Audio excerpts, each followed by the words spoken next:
isn't real. It's just numbers. It's all invented. It's printed from the sky. It's garbage. It's my only answer. You can't just be the average guy anymore. Just doing your job is never gonna make you rich, because you're just gonna be taxed into infinity and you're gonna stay broke. I say money's not real. And people say, what do you mean money's not real? Money's not real. It's not real. Money's not real. It's numbers on the screen. It's not a real thing. And once you start putting systems in place that generate huge sums of money, and once you get to the point where money basically has no value, like I do, I can go buy a Ferrari today and my bank balance will look basically the same. It doesn't change anything. So money isn't real. It's just numbers. It's all fucking invented. It's printed from the sky. It's garbage. You just have to find a way to make people understand your value, and yeah, it can just appear from absolutely nowhere. And I went from completely broke to hundreds of millions of dollars. And I know what you're saying in regards to this other world, because there is a subsect to humanity. It's kind of strange. When I was broke, when I was on a council estate in Luton, I thought everyone was poor. And now that I have money, it kind of feels like everyone's rich. I go to buy a plane and they're like, no, I'm sold out. Thought you fucking sold out of planes? I go to buy a Bugatti and they're like, sold out. I'm like, all the shit's Who are these people? Yeah, everyone's bought everything. Like, yeah. And it's crazy how many people out there have such ridiculous sums of money, truly ridiculous sums of money. There are so many rich people in the world, and it's kind of like your reality is based on, it's the Matrix, right? If you're broke, everyone's broke. If you're rich, everyone's rich. And a lot of people have this separation. I was lucky to live in both worlds, but a lot of people have this separation. I was walking to college with a couple of my friends, and a Ferrari drove past. And I said, bro, you see that? And he goes, yeah, what about it? And I said, doesn't that piss you off? I must be about 16. He goes, why? This dude has 400 G's for a car, 400 grand. I'm walking 4 miles to college because my mom hasn't got any car. He has 400 grand. Do you think he works a job? Do you think he's fucking behind a counter somewhere? He knows something about the world that I don't know. And they were like, well, he's rich. I'm like, yeah, I know. I didn't say he wasn't rich, dummy. I'm saying he knows something about the world I don't know. And I was intrigued, and it angered me. I couldn't sleep for weeks. I was pissed off. Every time I saw somebody with genuine money, I understood that everything I was being told and taught and they were trying to make me believe just simply wasn't true. I was like, this is bullshit. None of these people are getting these things by following the path that the system is trying to make me follow. Nobody, and everybody intrinsically knows this. If you go to if you're at a BP, you're at a petrol station, and I pull up in my Lamborghini, nobody goes, wow, he went to school. He studied hard. Right. Do they fuck? They're like drug dealer, gangster. And they do that because they know that the easiest way to amass wealth is to break the rules, because the rules are not designed to allow most people to make money. You can make money within the rules, of course you can, but most people don't. Most people who follow the path work, consume, die. That's it. Yeah. So I always knew the same thing as you, and I knew there had to be another way. I knew that just working for money was a paradigm that wasn't true. And then you understand making your money work for you, and you understand delinking your time from money. You start learning to understand these things, but eventually you build a system, and you build an ecosystem like me. I have 60 or 70 people work for me all around the world, and things just happen and money just kind of appears as long as everything's well organized. Certainly easier to make money now than ever before. It's easier than ever before to make money. I meet so many fucking 17-year-olds, 19-year-olds, kids with an e-com store or some crypto garbage, or to make quick, fast money now is almost easier than it's ever been.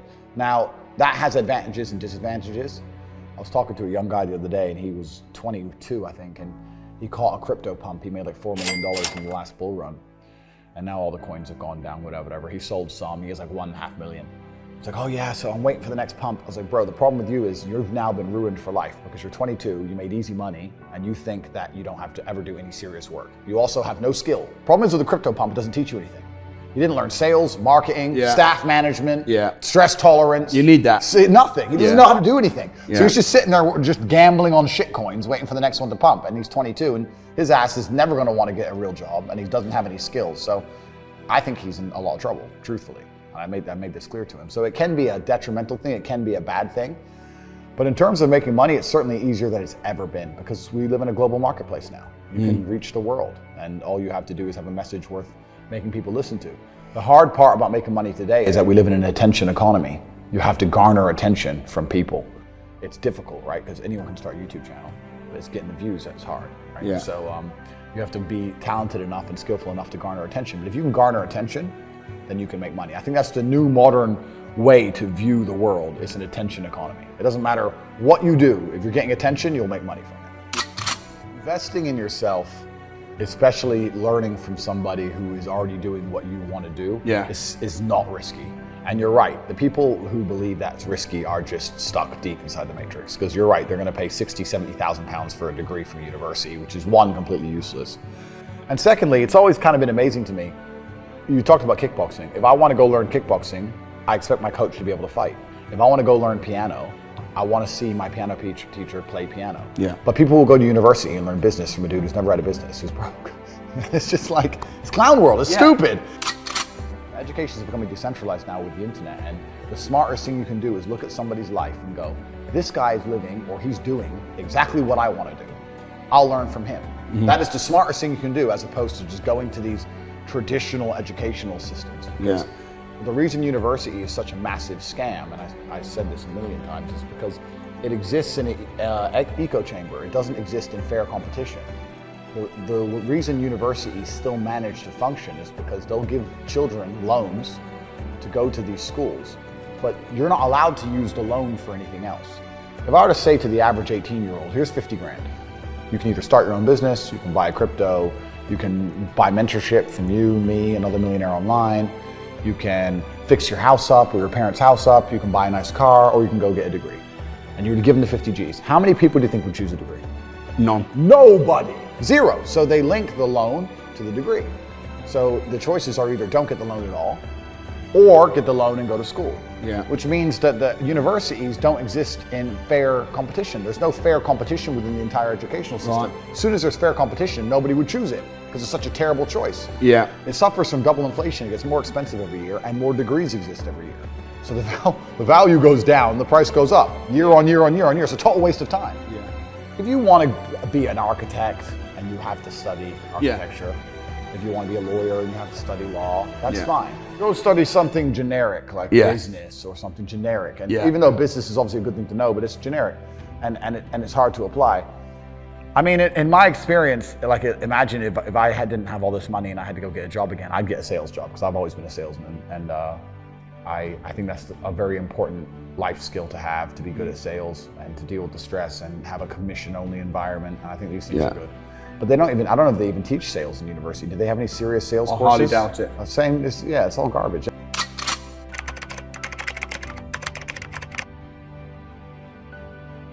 I'm going to say this now, and I'm someone from a council estate. I don't have a clue how the average person is still surviving. I don't get it.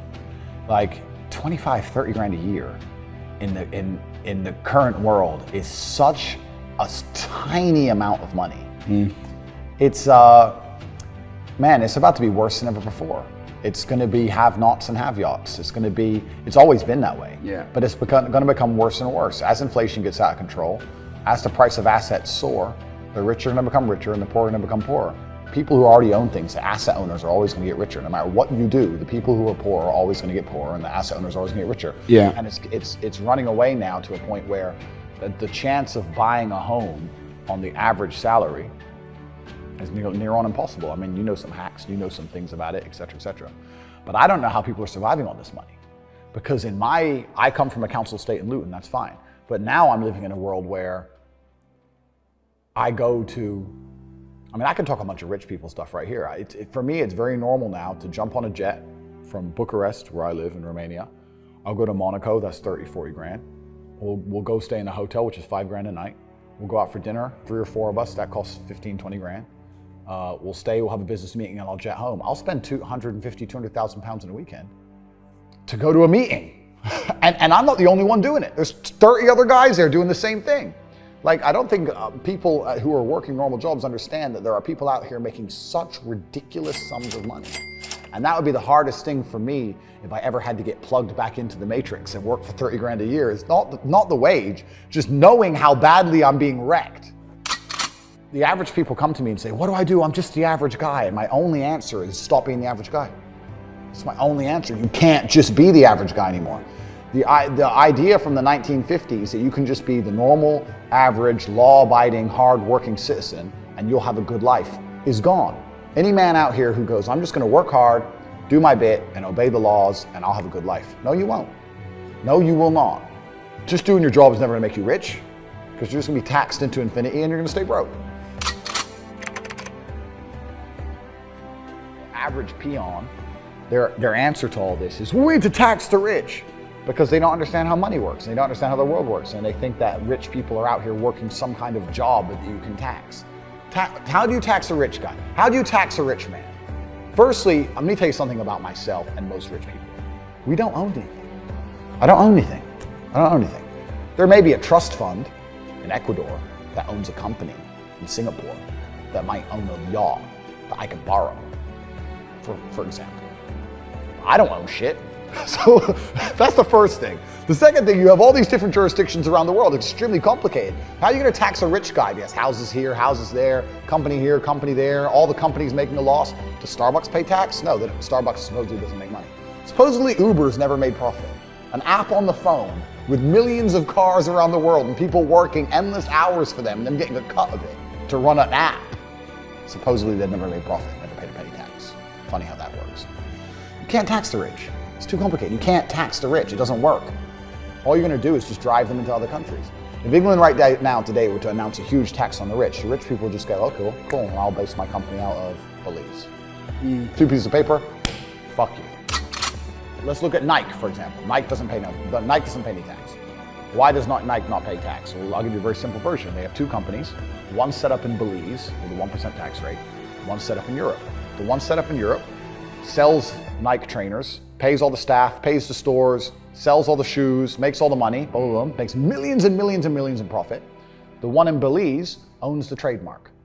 So after 100 million, 200 million, whatever it is, comes into the European company.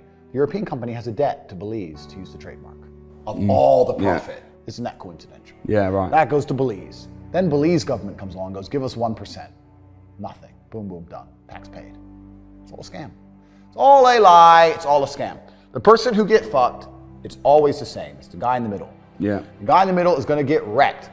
It makes me laugh when they talk about, we're going to increase taxes, da-da-da. When they talk about increases taxes, they're not trying to chase down the billionaire on his yacht, because they can't. They're trying to chase down the guy with an address, who can't move, can't leave, he has a mortgage debt, 2 kids and a dog, living somewhere in Sunderland, and he's stuck there. There's a cost-benefit analysis and there's a risk return on every action that we take as humans. If I was in charge of a tax authority, I'd sit there and go, okay, we have all these millionaires and they're all on jets and they're everywhere and they have 7 passports and these complicated corporate structures, and this is going to take years to penetrate. We need money now. Who can we get now? Oh, we'll get him. Some dude. Turn up, you owe us money. How much? 50. I don't have 50 grand, I'll pay you 10. Cool, thanks. Because he can't resist it. The guy in the middle can't resist. And this is why I'm saying about having things in your name. When you have things in your name, you're in trouble, because if you say no to that tax bill, what do they take? Your house, your car. Just take your shit. I don't feel happy with money in the bank either. I don't. That's the worst. Not because of even inflation. Like if I load up my bank balance and it's $87 million, that doesn't make me feel comfortable. It makes me feel the opposite. Right, cool. Because then the one day you click on the app, sorry, contact customer service. You're like, fuckers, you fucking, they'll just do that shit to you. So it's like, I don't like money in my banks. I don't like money in a house. It's hard. But I think there's a lot that can be done. Like, I'll give away one of the things I like to do. Just one. So personally, I prefer the idea of digital real estate.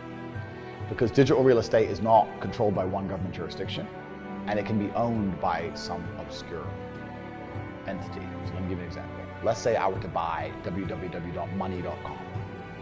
That's worth money. If I could put anything on there and generate money, so that's worth money. I'd pay a lot of money for it. Yeah. And let's say that was owned by a Singaporean trust. Boom. Yeah. I feel safer with that than a house. Okay. No, that's interesting. Does that make sense? Yeah, it makes sense. Because now if anyone wants to find out who owns money.com, even though I've just said it here on this podcast, they're like, look it up, some Singaporean trust. Okay, contact the Singapore authorities. Who owns this trust? We can't tell you. Court injunction. Years and years and years and years. Yeah. It's complicated, and I feel like I own it more than a house. I do think that most of the ways money is made on the planet, nearly all of them are Ponzi schemes. I think stocks are a Ponzi scheme. And when I say Ponzi, I mean that if you're in early, you make a bunch of money, and if you're in late, you get wrecked. Money doesn't come from thin air. Money doesn't come from the sky. So let's look at crypto, right? A lot of people ask me about crypto. Hey, what do you think about this coin? What do you think about this coin? Most people don't understand that the crypto market is player versus player. And it's funny because these new crypto coins launch and they start these Telegram groups, these communities. And all the people who have bought the coin are in this community and they're all like acting like they're friends. You're not friends. Yeah. If you bought it at $1 and you want to sell it at a profit of $10, someone has to buy it off you. So it's not, it doesn't just come from the sky. You're selling it for more than you bought it for, right? So a bunch of people get in, money comes in, price goes up and up and up and up and up and up. There's always going to be a guy who bought the top, and it never goes up anymore, and he gets screwed. There's X amount of people at the top who get wrecked, so the people at the bottom can make money. Yeah, it's a Ponzi. Every crypto is a Ponzi, all of them.